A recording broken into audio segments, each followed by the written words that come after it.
โยโสภะคะวะอะระหังสัมมาสัมพุทโธพระผู้มีพระภาคเจ้านั้นพระองค์ใดเป็นพระอรหันต์ดับเพลิงกิเลสเพลิงทุกข์สิ้นเชิง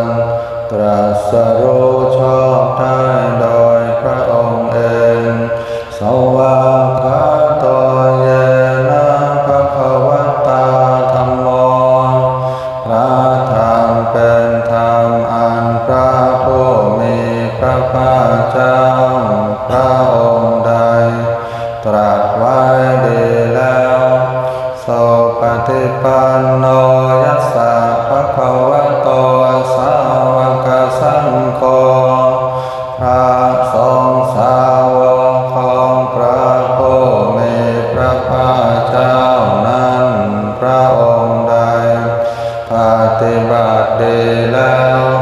ตามมายังภะคะวันตังสัทธัมมังสัสสังฆังเอเมหิสการเรหิยะทาระหังอาโรปิเตหิอภิปูชยามะข้าพระเจ้าทั้งหลายขอบูชาอย่างยิ่งซึ่งพระผู้มีพระภาคเจ้าพระองค์นั้นพร้อมทั้งพระธรรมและพระสงฆ์ด้วยเครื่องสักการะทั้งหลายเหล่านี้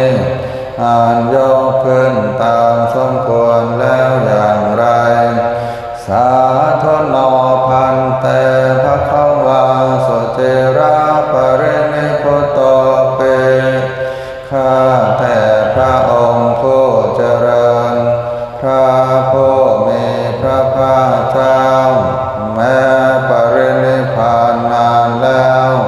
ทรงสร้างคนอันสำเร็จประโยชน์ไว้แก่ข้าพระเจ้าทั้งหลายปัจฉิมาชนะตานุกัมปมานัสสาทรงมีพระหฤทัยอนุเคราะห์แก่พวกข้าพระเจ้าอันเป็นชนรุ่นหลังเอเมสกการเรทุกขตาปนาการะโปเตปฏิคันหาโตขอพระผู้มีพระภาคเจ้าจงรับเครื่องสักการะอันเป็นบรรณาการของคนยากทั้งหลายเหล่านี้หามหากังเทครตังหิตายะสุขายะเพื่อประโยชน์และความสุขแก่ข้าพระเจ้าทั้งหลายตลอดกาลนานเทอญอะระหังสัมมาสัมพุทโธภะคะวาพระผู้มีพระภาคเจ้าเป็นพระอรหันต์ดับเพลิงกิเลสเพลิงทุกข์สิ้นเชิงตรัสรู้ชอบได้โดยพระองค์เองพุทธังภะคะวันตังอภิวาเทมิข้าพระเจ้าอภิวาทพระผู้มีพระภาคเจ้าผู้รู้ผู้ตื่นผู้เบิกบานสวากขาโตภะคะวะตาธัมโมพระธรรมเป็นธรรมที่พระผู้มีพระภาคเจ้าตรัสไว้ดีแล้วธัมมังนัมสสามิข้าพระเจ้านมัสการพระธรรมโสปฏิปันโนภะคะวะโตสาวกสังโฆพระสงฆ์สาวกของพระผู้มีพระภาคเจ้าปฏิบัติดีแล้วสังฆังนัมมามิข้าพระเจ้า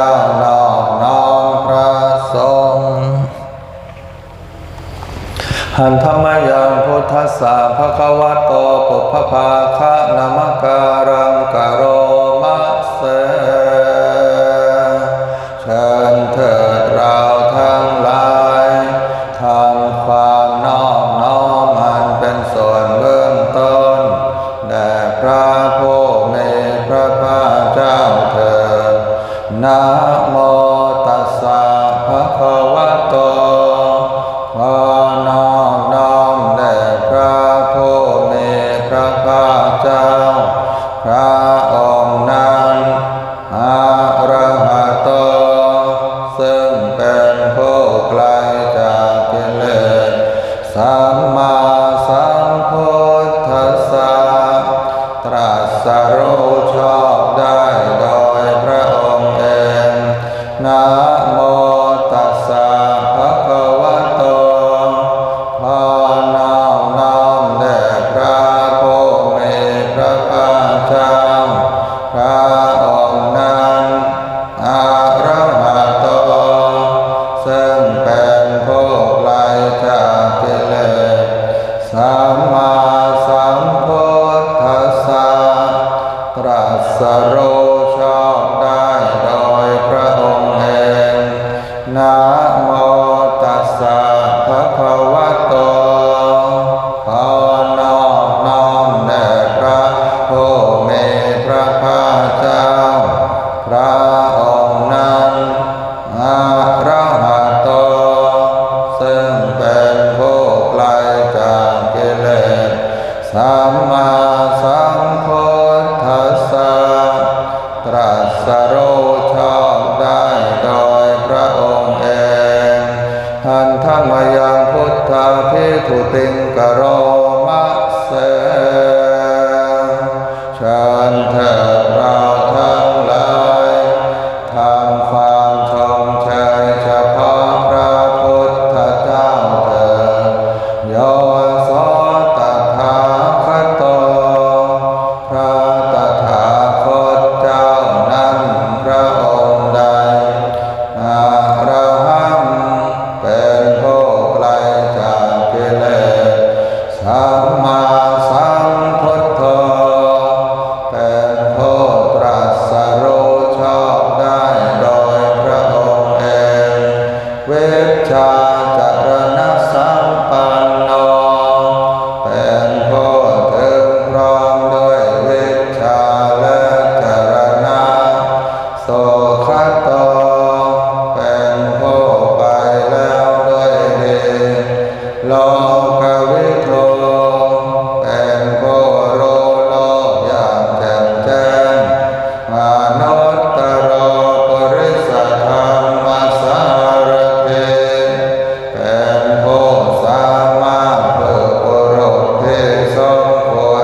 สานกัลยาณัง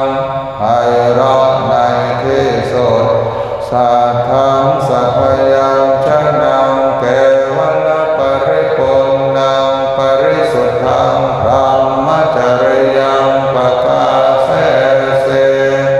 ทรงประกาศพรหมจรรย์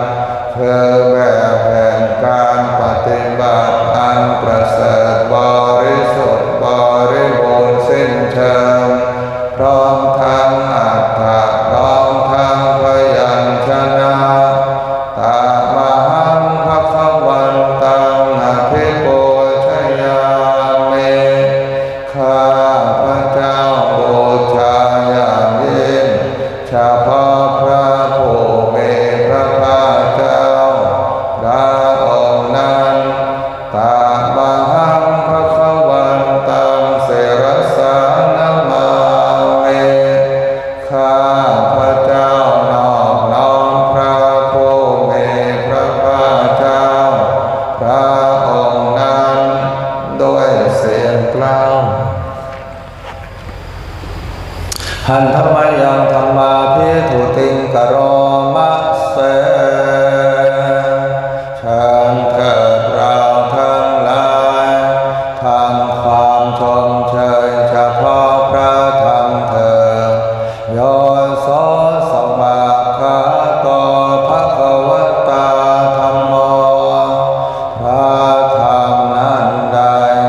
เป็นสิ่งที่พระผู้มีพระภาคเจ้าได้ตรัสไว้ดีแล้วสันทิฏฐิโกเป็นสิ่งที่ผู้ศึกษาและปฏิบัติพึงเห็นได้ด้วยตนเองอาคาลิโกเป็นสิ่งที่ปฏิบัติได้และให้ผลได้ไม่จำกัดการเอหิปัสสิโกเป็นสิ่งที่ควรกล่าวกับผู้อื่นว่าท่านจงมาดูเถิดโอปนัยโกเป็นสิ่งที่ควรน้อมเข้ามาใส่ตัวปัจจัตตังเวทิตาโพวินโยหิเป็นสิ่งที่ผู้รู้ก็รู้ได้เฉพาะตนตามหังธรรมังอภิปูชยามิข้าพระเจ้าบูชาอย่างยิ่งเฉพาะพระธรรมนั้นตามหังธรรมังศิรสานามามิข้าพระเจ้าโดยเสียงกล้าวหันธรรมยังสังฆาภิทุติงกโรมะเสเชิญเถิดเราทั้งหลายทำความชมเชยเฉพาะพระสงฆ์เถิดโยโสสุปฏิปันโนภควโตสาวกสังโฆพระสงฆ์สาวกของพระผู้มีพระภาคเจ้านั้นหมู่ใดปฏิบัติดีแล้วโอชุปฏิปันโนภควโตสาวกสังโฆ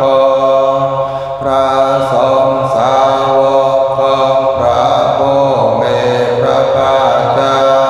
หมู่ใดปฏิบัติตรงแล้ว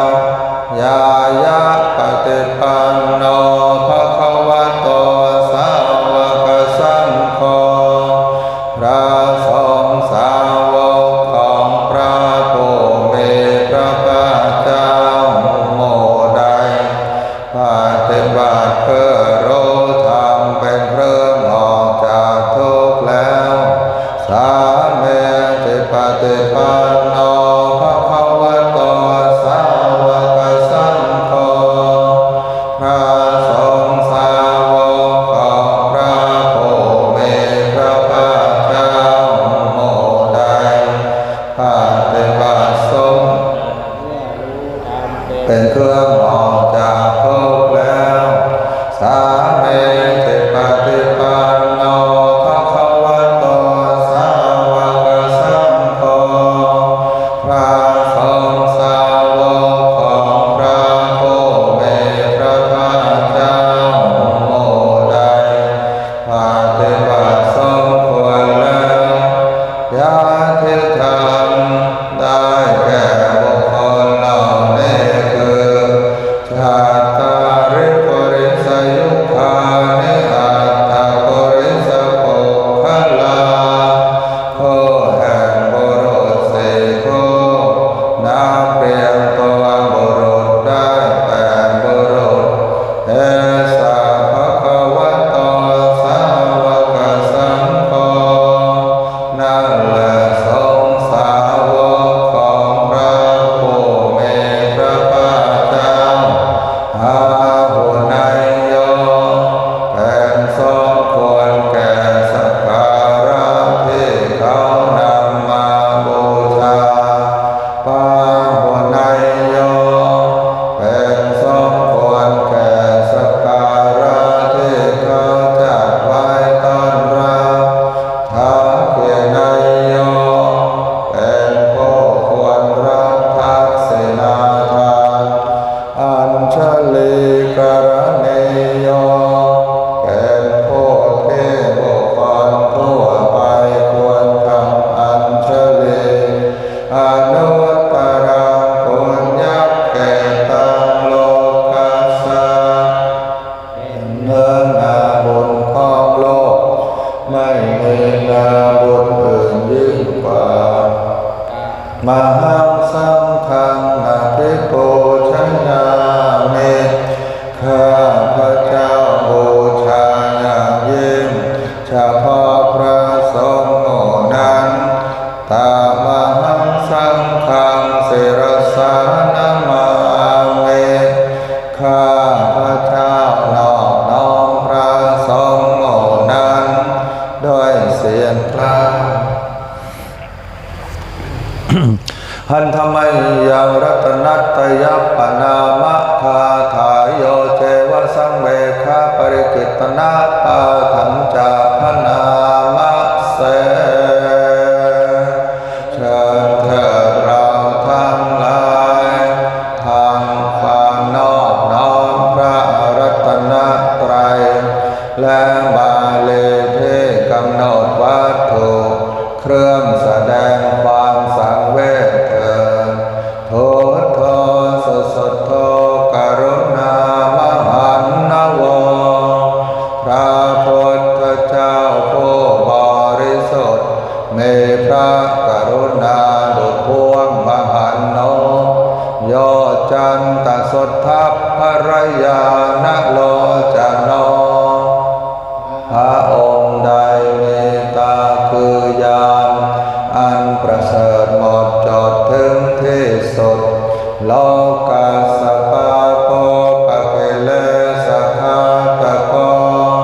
เป็นผู้ฆ่าเสียซึ่งบาปและอุปกิเลสของโลกวันทามิพุทธังมหามาทะเรนตังข้าพระเจ้าไหว้พระพุทธเจ้าพระองค์นั้นโดยใจเคารพเอื้อเฟื้อธัมโมปะเทปวิยตาสัสสะทุโนพระธรรมของพระศาสดาสว่างรุ่งเรืองเปรียบดวงประทีปโยมัคคปากามตะเพทะเทนโกธรรมแม่ประเภทคือมรรคผลนิพพานส่วนใดโลกุตโรโยจะตทัตถะเทปโนซึ่งเป็นตัวโลกุตระและส่วนใดที่ชี้แนวแห่งโลกุตระนั้นวันทา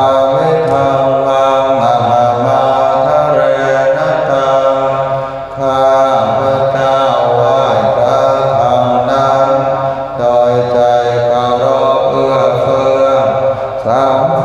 สุเขตาพยติเขตสันนิโตพระสงฆ์เป็นนาบุญอันยิ่งใหญ่กว่านาบุญอันดีทั้งหลายโยทิทัสสันโตสุขัตตานุโภคโกเป็นผู้ตรัสรู้ตามพระสุคตหมู่ใดโลละปะเยโนอริโยสุเมธโสเป็นผู้ละกิเลสเครื่องโลเลเป็นพระอริยเจ้ามีปัญญาดีวันธามิสังฆังมหามาทะเรณตังข้าพระเจ้าไหว้พระสงฆ์หมู่นั้นโดยใจเคารพเอื้อเฟื้อเหตุเจ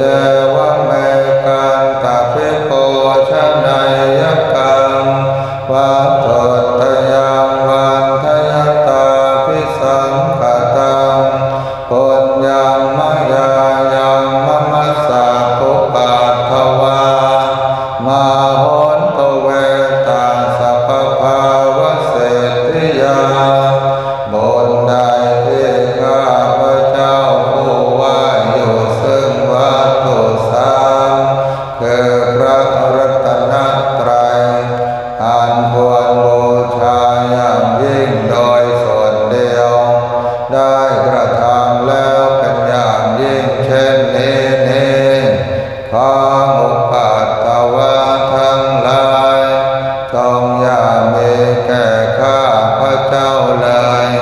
ด้วยอำนาจความสำเร็จอันเกิดจากบุญนั้นอิทัตถาคโตโลเกอุปันโนพระตถาคตเจ้าเกิดขึ้นแล้วในโลกนี้อะระหังสัมมาสัมพุทโธเป็นผู้ไกลจากกิเลสตรัสรู้ชอบได้โดยพระองค์เองธัมโมจะเทสิโตนิยานิโกและพระธรรมที่ทรงแสดงเป็นธรรมเครื่องออกจากทุกข์โอปัสสมิโกปรินิพพานิโกเป็นเครื่องสงบกิเลสเป็นไปเพื่อปรินิพพานสัมโพธคาเมสุขตาปเวทิโตเป็นไปเพื่อความรู้พร้อมเป็นธรรมที่พระสุคตประกาศมายันตังธรรมังสุตตวาเอวังชานามาพวกเราเมื่อได้ฟังธรรมนั้นแล้วจึงได้รู้อย่างนี้ว่าติเปทุกขาแม้ความเกิดก็เป็นทุกข์ชราเป็นทุกขาแม้ความแก่ก็เป็นทุกข์มรณะเป็นทุกขังแม้ความตายก็เป็นทุกข์โสกปริเทวทุกขโทมนัสสุปายาสัพพิทุกขาความร่ำไรรำพันความไม่สบายกายความไม่สบายใจความคับแค้นใจก็เป็นทุกข์อาปิเยหิสัมปโยโคทุกขความประสบกับสิ่งไม่เป็นที่รักที่พอใจก็เป็นทุกข์ปิเยหิวิปโยโคทุกขความพลัดพราก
จะพึงปรากฏชัดแก่เราได้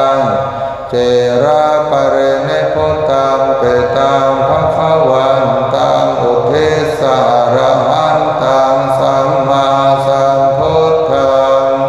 เราทั้งหลายอุทิศเฉพาะพระผู้มีพระภาคเจ้าผู้ไกลจากกิเลสตรัสรู้ชอบได้โดยพระองค์เองแม้ปรินิพพานนานแล้วพระองค์นั้นสัทธาคารัสมาอนัคคาริยังปาภชิตาเป็นผู้มีศรัทธาออกบวชจากเรือนไม่เกี่ยวข้องด้วยเรือนแล้วตัสมิงภควติพรหมจริยังจารามา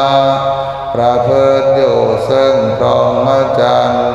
ในพระผู้มีพระภาคเจ้าพระองค์นั้นสิกภิกขุนังสิกขาสาเทวสมาปันนาถึงพร้อมด้วยสิกขาและธรรมเป็นเครื่องเลี้ยงชีวิตของภิกษุทั้งหลายธัมโนพรหมจริยังอิมัสสะเกวัลลัสสะทุกขขันธัสสะอันตกิริยายะสัมวัตตโตเตขอให้พรหมจรรย์ของเราทั้งหลายนั้นจงเป็นไปเพื่อการทำที่สุดแห่งกองทุกข์ทั้งสิ้นนี้เถิด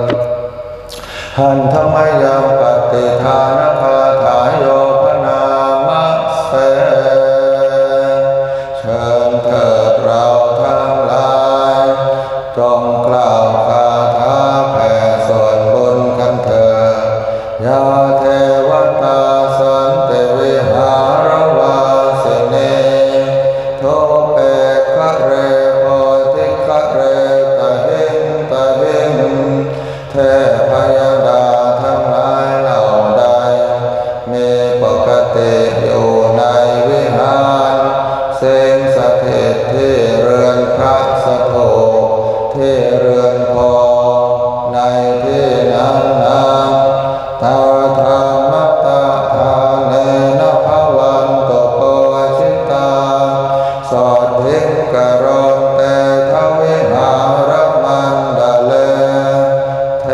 พยดาทั้งหลายเหล่านั้นเป็นผู้อันเราทั้งหลายบูชาแล้วด้วยธรรมทานขอจงทำซึ่งความสวัสดีความเจริญในมณฑลวิหารนี้เทราจมัจจานวกาจะภิกขโวสารามิกาฐานปเต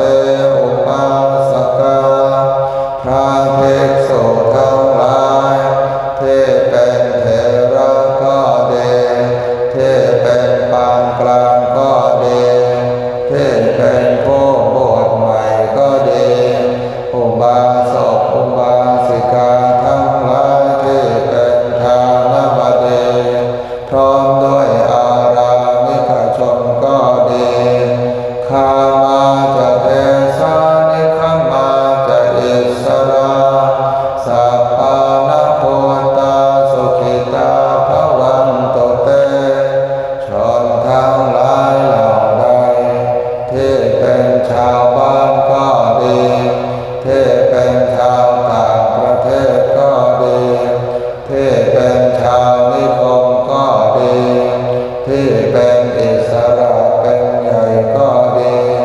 ขอชนทั้งหลายเหล่านั้นจงเป็นผู้มีความสุขเถิดชาลาพุชาเยปิจาอันดสัมภวาสังเสทชาตามัทโวปปาติกาสัตว์ทั้งหลายที่เป็นชาลาพุชากำเนิดก็ดี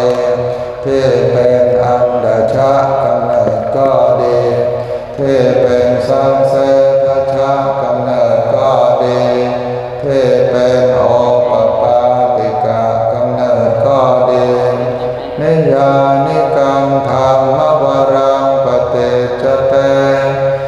พเพปิทุกขัสสะกโรนตุสังขยังสัตว์ทั้งหลายทั้งปวงเหล่านั้นได้อาศัยซึ่งธรรมอันประเสริฐเป็นนิยานิกธรรม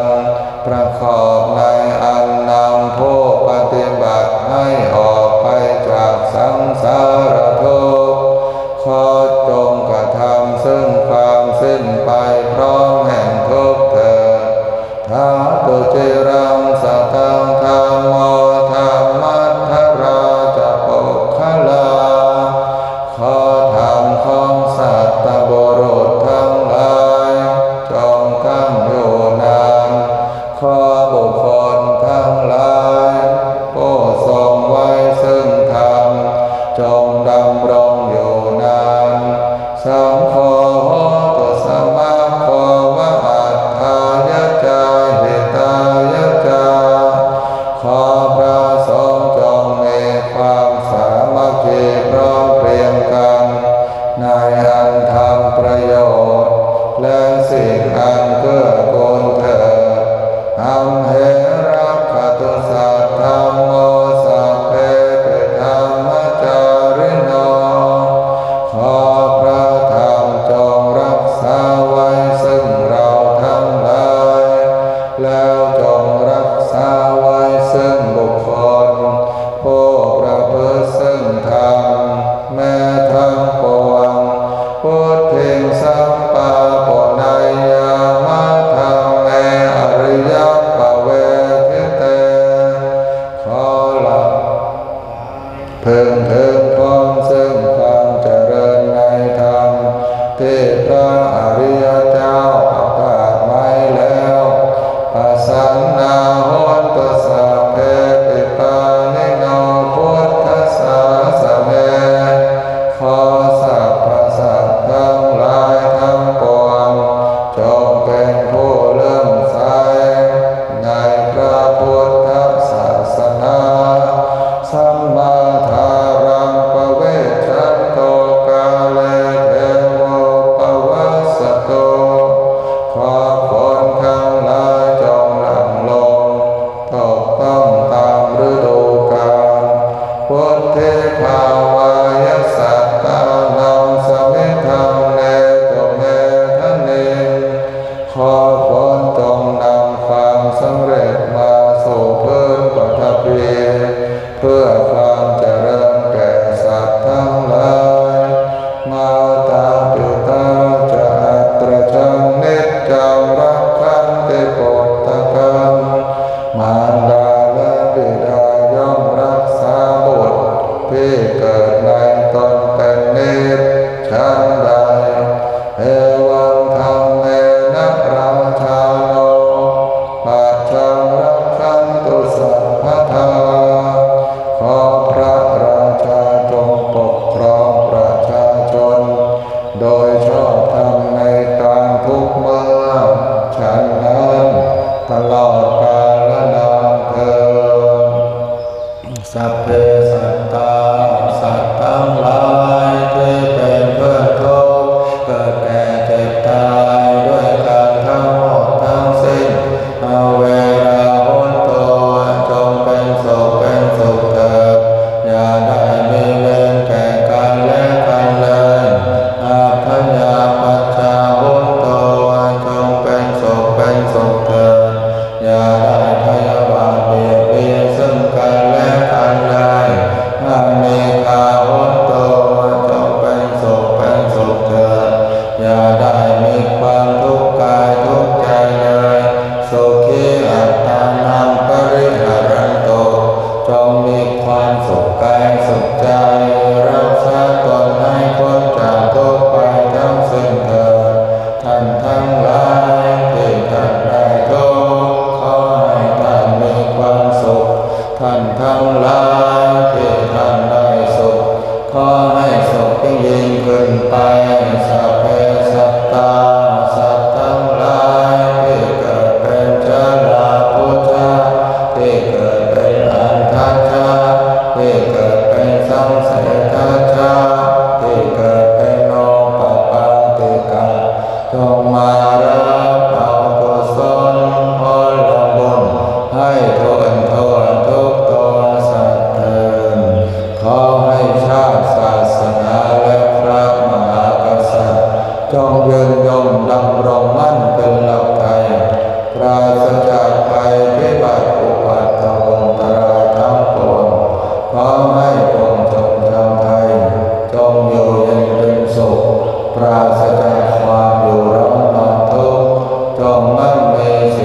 อะร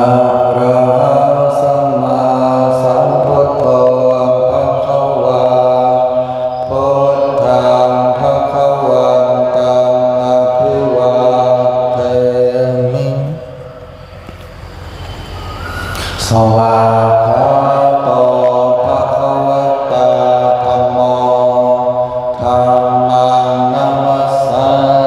มิโสปฏิปันโน